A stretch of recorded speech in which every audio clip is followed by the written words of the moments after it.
but the whole suspension is all out of this except for the coilover, obviously you can see there. Yeah, so that's out of there. Like I said, I'm going to be changing up the rear diff because the rear diff is a 3.4 with the 5-speed transmission, and this diff here that I just got is a 411. The 411s came in a 2.5 RS with an automatic transmission, and that's what we got here. I already verified it. Basically, you can do kind of like a rough estimate here, and it's basically you turn this shaft here, and this here is going to rotate. You can basically rotate this 4 times before this entire thing here spins once. That's basically how you go about doing like a quick judgment here. So this is actually pretty easy to remove. Once you know how to remove these, you can do them pretty quickly, especially if you don't care about the car, because there's these bolts that hold it up here. These two on this side you can get at really easy with an impact, and these two you can't really, so you can just put a ratchet on them. But if you still want to impact them, just grab like your big hammer quick and just smash in the gas tank, and you do a couple big hits into the gas tank and you'll be able to put the impact in there, and like obviously with a swivel, and be able to take those bolts out. So it's pretty quick instead, because sometimes these bolts are rusty depending on where you are, and sitting there with a ratchet for fucking 15 minutes it's kind of annoying when you can just hammer it in. Takes about 30 seconds and then impact them off. And then same with these two up here, depending on what model car or whatever. Sometimes the, like, I'm pretty sure Foresters may have came with a diff like this as well, but they're a little bit easier to get these two bolts out.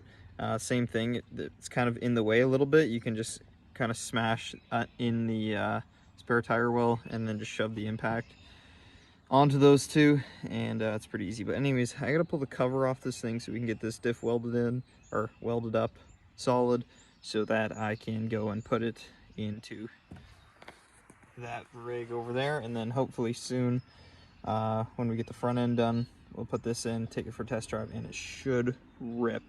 All right, so I just doused it in brake clean, and I'm just gonna be waiting for Cam probably to weld this thing back up again, or I wouldn't say again, but well, he welded the first one, so I'll give him to weld this one, basically is what I'm trying to say. But yeah, oh, what was I trying to show you here? Oh, so snapped with very little force, so that just means a lot of RTV in this area and a lot of RTV in this area. So other than that, gotta get it welded up, and I'm going to be excited maybe by next weekend. I swear every time I hear this fucking train is going by, like holy shit. Anyways, lots of parts going into the car today. We have a 411 rear diff. This is out of an Auto NA car, 411 gears. Stock is a 3.4. This should make the car feel really peppy.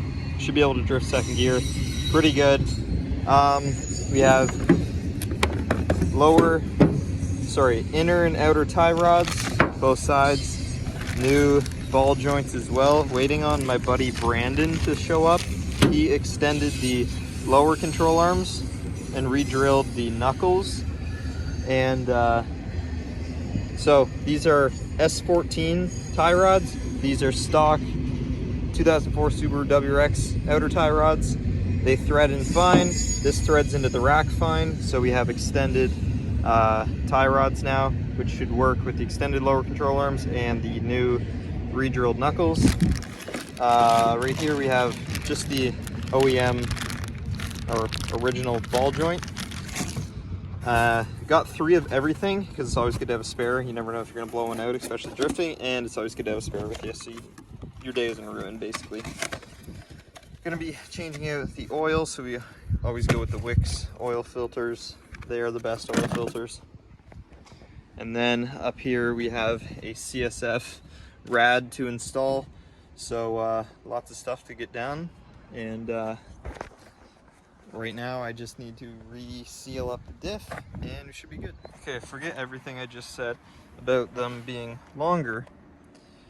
You know, you try to do research and research fails. So this is S14, this is stock WRX 2004. Yeah, that definitely is shorter. You can even see right here, threaded in, it is shorter. So need to find longer ones. I think I might have lead. All right, so Brandon was just here. He's gonna be back in a minute, but we got one side installed. So we have lower extended control arms, new ball joints installed. What was I saying? We got this whole thing done. You can see how much farther the wheel sticks out now. Figured out a tie rod situation. So what we did is we have a stock, we have the stock Subaru WRX tie rod end with the S14 one. You could use the Subaru WRX one as well, but then we took the other part of the old tie rod, cut it off, right? So it'd be like a piece like this, put it in here, cut off another piece of the inner tie rod. So there's basically threads all inside of here, and then the other threads go inside of here. So it's basically sleeved and should work just fine. That's how basically we got these extended tie rods. Should work out all right. I think it's starting to friggin' rain right now, but I'm trying to do the other side now that we know everything's done. Put this bitch together. New rad installed. There's coolant all over it because it was leaking out the top here. Got a 140 thermostat in it. A little bit of angle going on.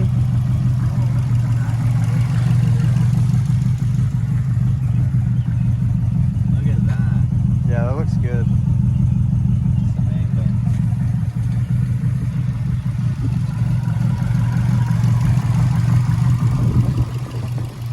I don't know. You got it in? 411 diff is installed fully, so now it's time to see if it drives good. Should be fun. So it's super windy out there, so I'm just going to show you from inside the car, but I wired in a gauge up there for the coolant because we got the new rad installed.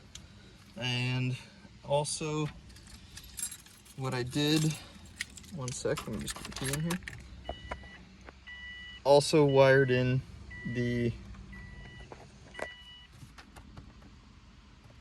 just realizing there's no lights on there.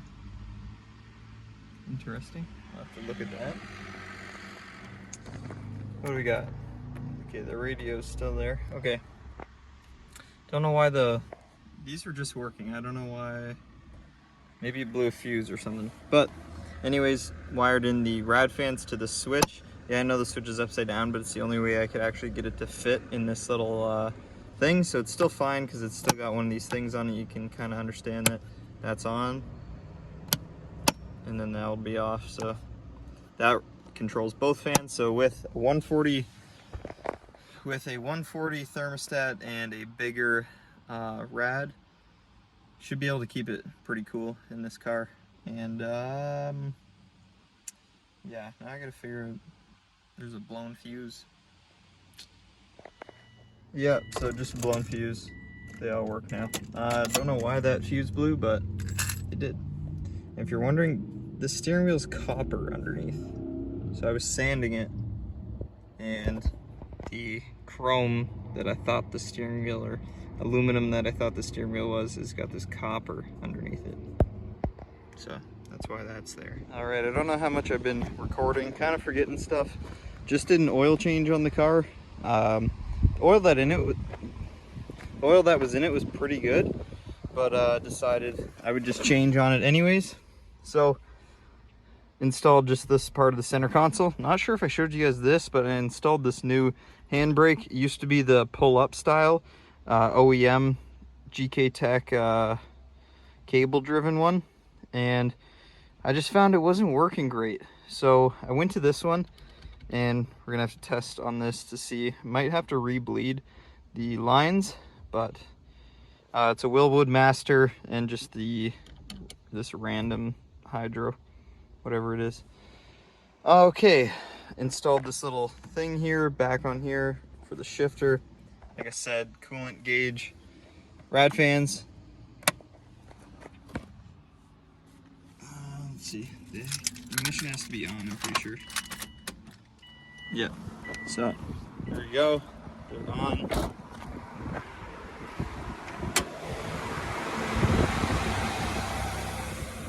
We have a CSF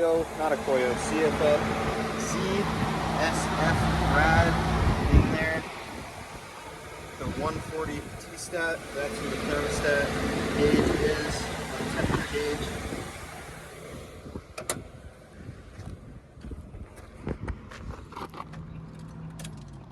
We have extended by, it's either an inch or an inch and a half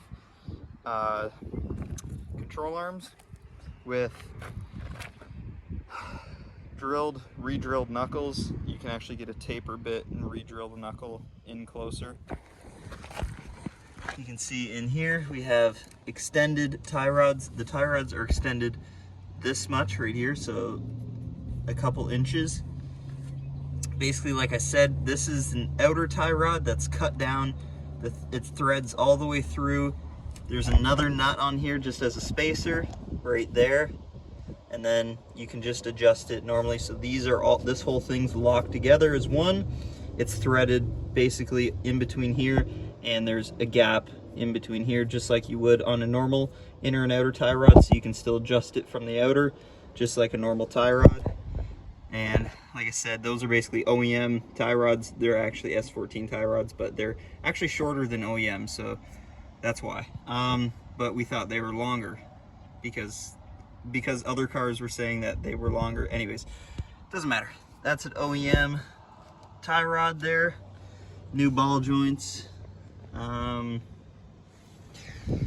Gives us -6 degrees of camber in the front with the top hats of the coilover at 0. You can see that's the stance on it. It's really not too obnoxious. I can show you the angle right now. All right, let me turn it on, show you the angle.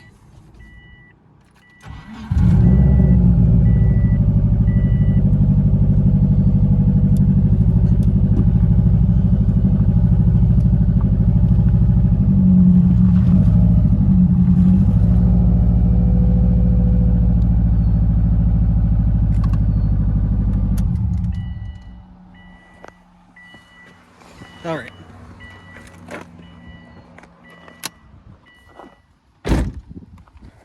There we go. That's how much angle we've gained. You can tell that is way more than stock. That is way more than stock. Stock angle on these cars sucks. So there you have it. There's how much angle you get. I think stock is like this. Comes out to like here, something like that. Someone can correct me. I should have taken a before and after. The car actually will need more camber. You can just tell by looking at the wheel here. The wheel isn't sitting completely flat. When you're at full lock, you kind of want the wheel to sit, at least I do, want the wheel to sit like straight up and down. So you can grab a little bit more camber. Should straighten that out a little bit. Also, if you're thinking about doing this, you have a bug eye or something, just know the wheels probably won't fit. You got to pull these fenders out a lot more. And back here, oh, you're not gonna have clearance back here. So you're gonna hit the frame right up there. Depending on what size tire you get, I'm actually probably gonna get a smaller tire. And right back there, we're hitting the brake line. So we either need to get some spacers. We probably do need to get spacers, or we actually just make bump stops and have the steering angle less. There you have it now, if you're wondering. Yeah, this is a sedan fender. This is a STI fender. This, you can see how much here. it's pulled. That's how much it's pulled just to get this to fit right now. So we'll probably end up running spacers, maxing out the camber on the top here, and should give us better clearance and fitment and driving ability.